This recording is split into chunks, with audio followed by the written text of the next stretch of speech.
Nosotros somos el equipo 5 y vamos a hablar sobre los monosacáridos, en especial sobre la glucosa.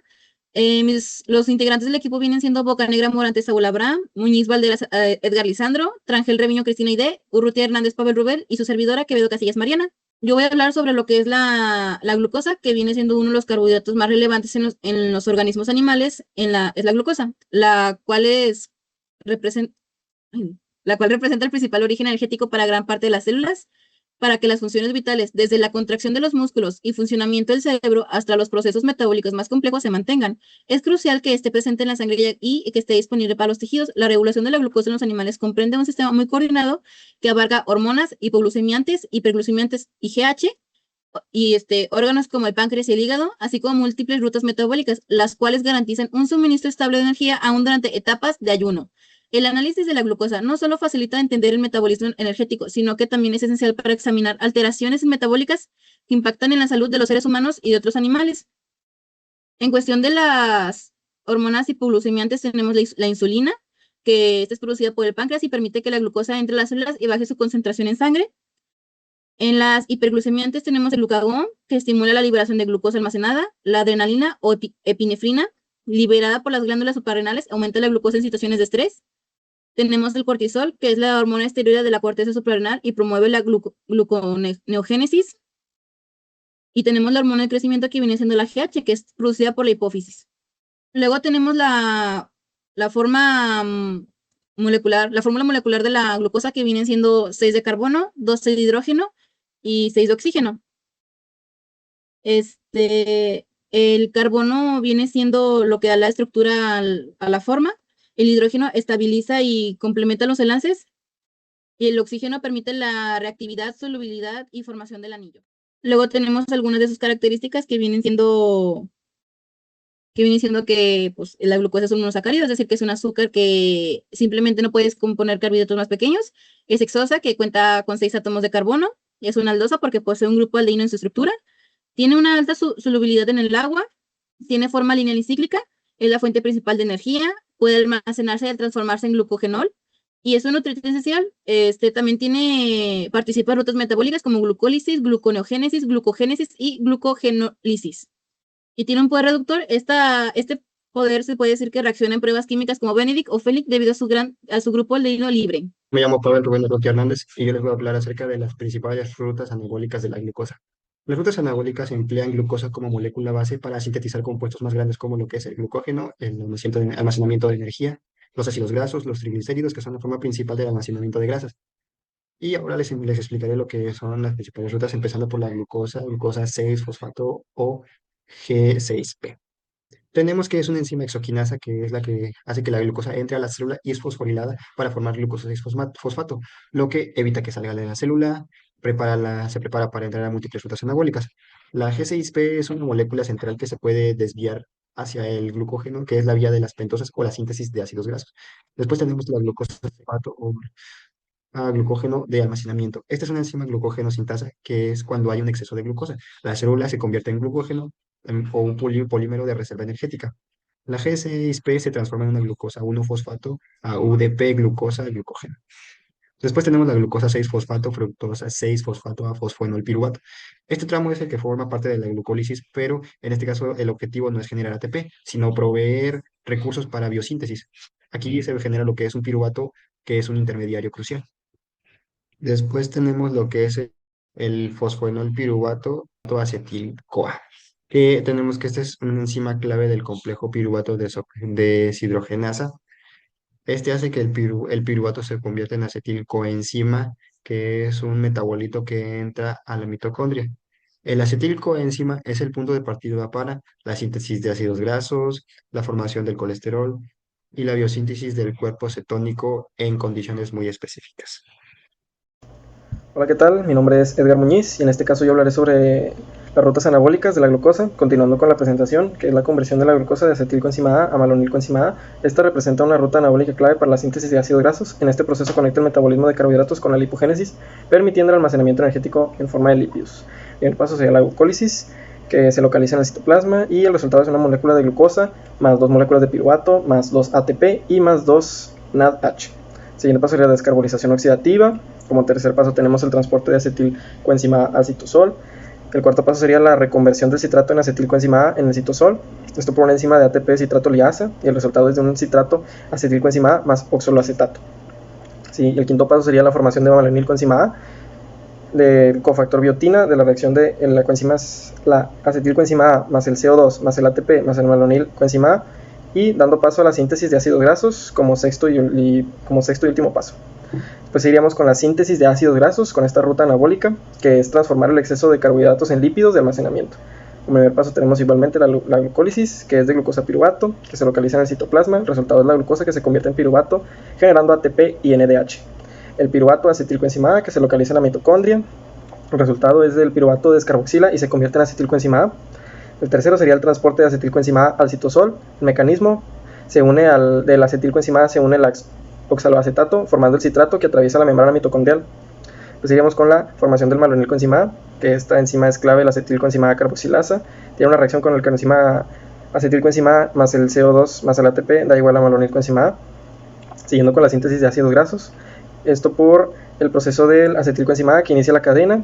En el malonilcoenzima A se añade en ciclos de elongación y cada ciclo consume 2 NADPH. El producto final es el palmamitato de ácido graso saturado. En modificaciones posteriores se demuestra que presenta una elongación en el retículo endoplásmico y una desaturación de los ácidos grasos de triglicéridos.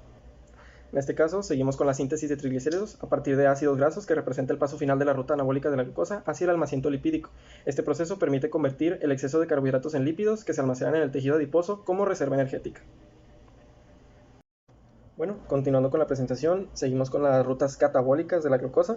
Las rutas catabólicas son los procesos mediante los cuales la célula degrada moléculas grandes y complejas, como carbohidratos, lípidos y proteínas, para obtener ATP, poder reductor del NADH y el FADH2, intermediarios metabólicos. En los pasos tenemos el catabolismo de carbohidratos de glucólisis, cual que es la degradación de glucosa a 2 moléculas de piruvato. En las etapas principales podemos tener la fase de inversión de energía, donde se consumen 2 ATP. La glucosa se fosforila en fructuosa a 1,6-bifosfato.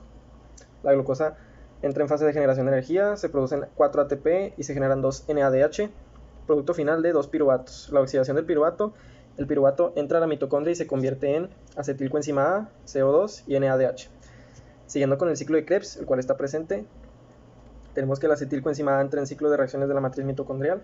Por cada acetilcoenzima A se produce 3 NADH, un FADH2, un GTP, un ATP y un 2CO2. Este ciclo es el centro del metabolismo, ya que recibe la acetilcoenzima A proveniente de carbohidratos, lípidos, proteínas y cadena de transporte de electrones.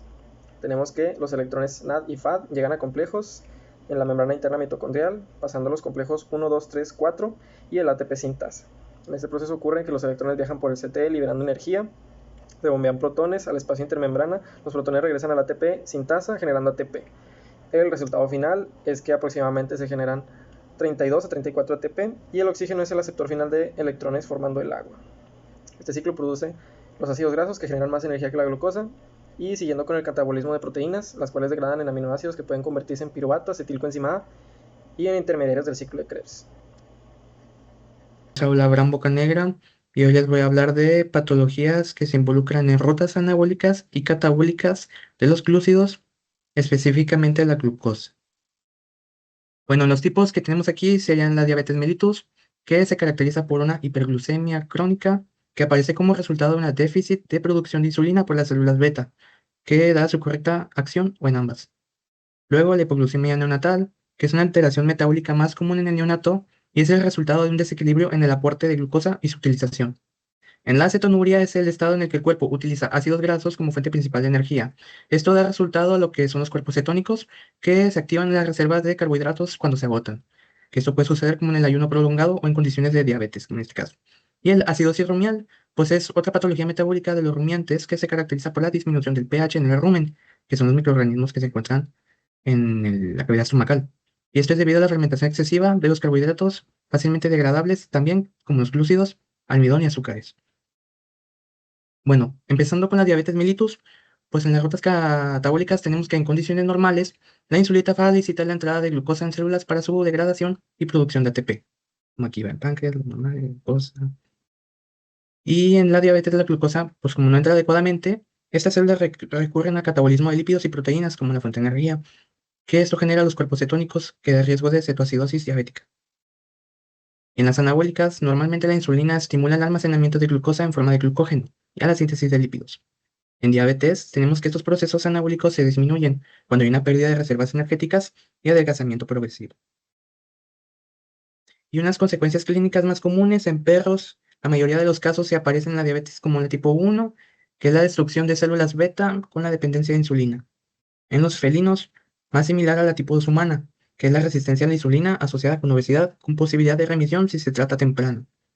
Los signos clínicos más comunes son poliuria, que es una frecuencia de orinar, una micción frecuente, polidipsia, que es una sed insaciable, una sed frecuente, y la polifagia, que es una insaciedad repentina y continua.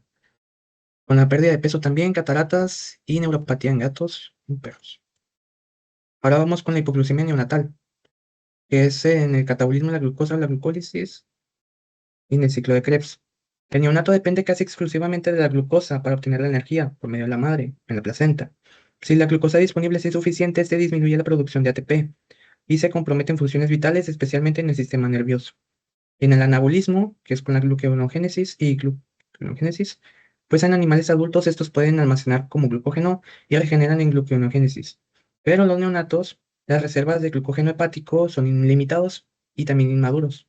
Esto impide la compensación de caída de la glucosa en sangre, que aparece en hipoglucemia.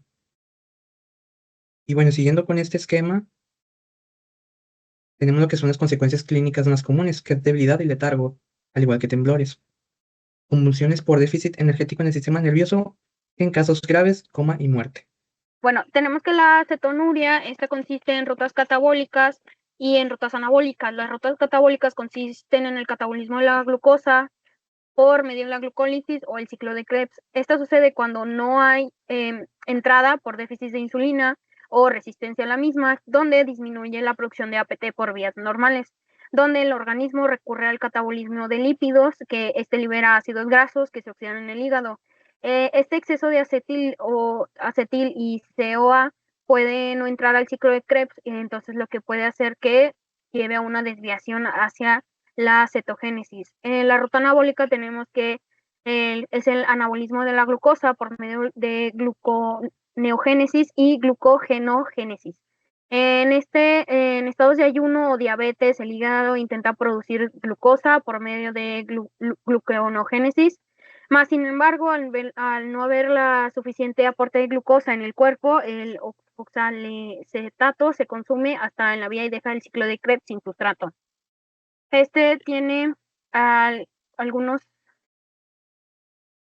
ámbitos clínicos, como las consecuencias, que sería que la cetonuria, que indica el estado del animal que está usando grasa como fuente principal de energía. En perros y gatos diabéticos, este es un signo de cetoacidosis diabética, una complicación grave que puede llevar a la deshidratación, vómito, depresión del sensorio e incluso el coma. En algunos rumiantes puede aparecer como cetosis bovina en vacas lecheras en lactancia temprana por el alto gasto energético y el déficit de glucosa. Tenemos también que los ácidos rumiales se dan por medio de catabolismo en glúcidos del rumen. Estos carbohidratos ingeridos son fermentados por la microbiota ruminal. Se producen ácidos grasos volátiles, acetato, propionato y butirato, que normalmente son absorbidos y usados como energía. Más sin embargo, al no ver un sistema que los esté monitoreando y procesando, no se lleva a cabo. Y en caso de acidosis, la fermentación se vuelve excesiva y se acumula el ácido láctico, bajando el pH del estómago. El anabolismo en glucosa en el animal, los rumiantes no llegan a absorber la glucosa directamente del rumen, sino que esta se llega a sintetizar en el hígado por gluconeogénesis a partir del propionato, el cual predomina el lactato, se reduce la disponibilidad de propionato y luego lleva a la falla de glucogénesis y el déficit de glucosa en sangre. Esto lo podemos llegar a ver aquí. Por ejemplo, el consumo alto llega a la proliferación de bacterias de Gram, lo que puede llegar a bacterias de productoras de ácido lactático. En este caso, estas flechas de aquí que llevan al ácido láctico llegan a pararse, por lo que se saltaría este proceso y solamente se abarcaría de aquí de la producción de ácidos grasos volátiles, lo que le llevaría al aumento o a la disminución de pH debido a que no hay bacterias productoras de lactatio. Algunas consecuencias clínicas son las agudas, como anorexia, dolor abdominal, diarrea, depresión y riesgo de muerte súbita debido a la falta de alimento y vitaminas. Las crónicas pueden ser laminitis, abscesos hepáticos, disminución de la producción láctea, pérdida del control corporal, y bioquímica, que puede ser el exceso de lactato y acidosis metabólica sistemática. Bueno, estas son las bibliografías que necesitamos. Muchas gracias por su atención. Espero que haya sido de mucha información para ustedes. Muchas gracias.